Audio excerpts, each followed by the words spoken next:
First of all, I wanted to ask you, when you face a character as unusual as Freddy, what's your first thought? And also, what did you think as you went through the scripts? My first thought is, how the hell am I going to pull this off? I mean, I was just...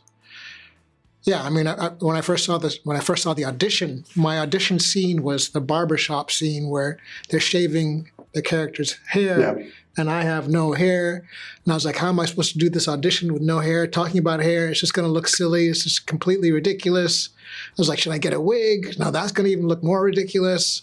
So every step of the way, it's been like, how is this going to work? But fortunately, we had an incredible team that was assembled. Deb Weeb, who's the head of hair, and Rita Sikosi, who's the head of makeup. They transformed me in ways that I was shocked with. And that sort of became the window in. Yeah, that to go through the window, you also have to do a great job, which is really, really complicated with this character. So how was it to play someone like this who has been abandoned and left out by society and who has so many communication issues? Yeah, that was a gift to be able to try to pull off, because sometimes you want to have a challenge to see if you can meet the challenge, and I wasn't sure I was going to be able to meet it, to be honest. And I'm hoping that it worked. And one of the key things that helped me was Dennis Lehane mentioned that, you know, his window into creating all these crazy characters and unraveling the minds of people living on the edge or going through extreme turmoil or trauma is that he just relies on his imagination. And he just takes creative license to play and discover. And so that, for me, became my approach. I became unburdened by the fact that I have no personal connection to Freddy's story. I have no way of understanding the level of pain he's lived through. I can't even pretend to. And so for me, I can just pretend to imagine. I can play and see what I discover. And so that became a window in, and it was actually liberating, because I wasn't saddled by, I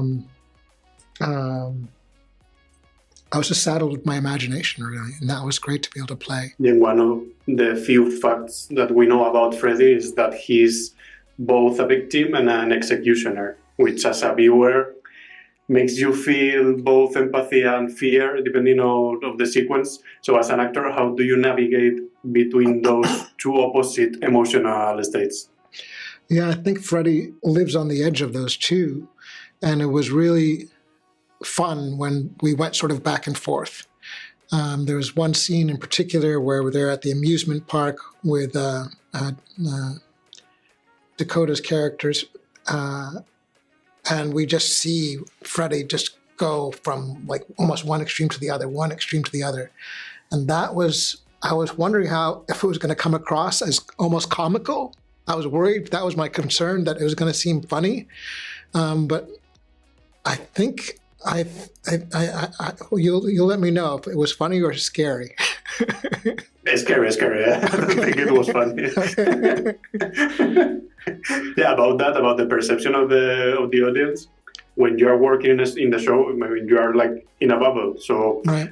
When I was watching it, when Freddy said that he's 42, you know that he's had a hard life. Yeah. And even that he's in that situation, he embraces this little spark of hope of the promotion, which is really human and tragic. Yeah. So do you think that the audience will relate to his story, which is so tragic?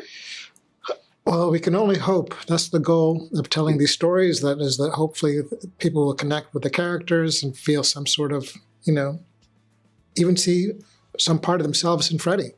We've all had opportunities that we've wanted to aspire to and failed miserably at and trying to attain them.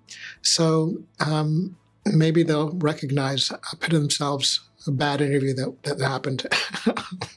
Although I think Freddy thought he did a good interview, though.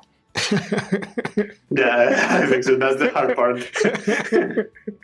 Okay, thank you so much, Ntare, and congrats really for your work, because it's the thing that I've loved the most about smoke. So Oh, wow. have a really nice day, and thank you. Wow, thank you so much for the kind words.